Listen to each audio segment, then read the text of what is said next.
A new theater opens, a hotel's legacy is recognized, and a modern update to a lighthouse. I'm Jillian Wagner, and welcome to This Week in Newport News History.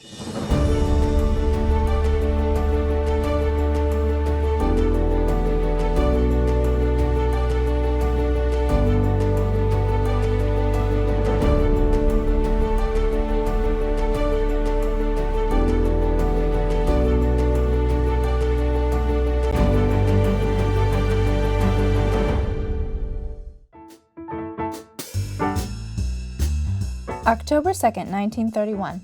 Crowds gathered for the opening of the new Paramount Theater at 33rd and Washington. All of the theater's 1,350 seats were filled for the opening night. The entertainment for the evening included a travelogue, a newsreel, a cartoon, a Laurel and Hardy short, live music, and the feature film The Personal Maid. The theater was a refurbishment of the former Academy of Music, which was built in 1900. And hosted live theatrical performances. The Paramount Theater had modern amenities like thick, sound-absorbing carpeting and circulating refrigerated air. Tickets cost 50 cents. Children were admitted for a dime. The theater closed in 1975, and the building was demolished in 1988 as part of a city effort to remove downtown blight. The Hotel Warwick was added to the National Register of Historic Places on October 4, 1984. The original 1883 structure was the pride of the Old Dominion Land Company. In its heyday, the building housed the Warwick County Court, a local newspaper, and a variety of other businesses. It was often the site chosen for Old Dominion Land Company board meetings and gatherings of local clubs and societies. It offered a restaurant with daily service and classy dining at 60 cents a table in 1919.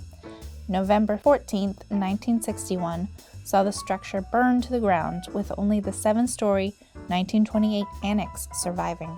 The hotel was purchased in January of 1983 by Center Development Company, who had hoped to invest in a remodeling and reopening of the facility.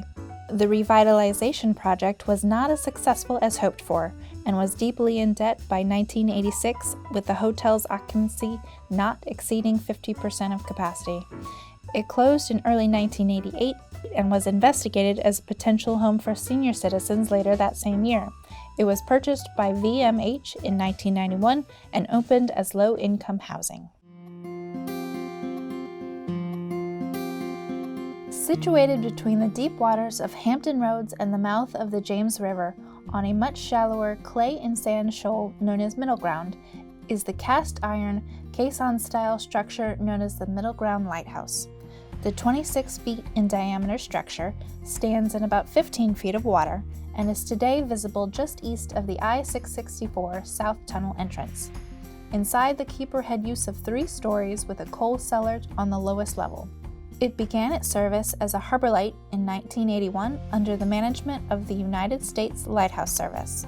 Before its automation and decommissioning by the U.S. Coast Guard in 1954, the lighthouse operated with a 4th-order Fresnel lens and bell to warn ships of the shallow water and shoals at Middle Ground.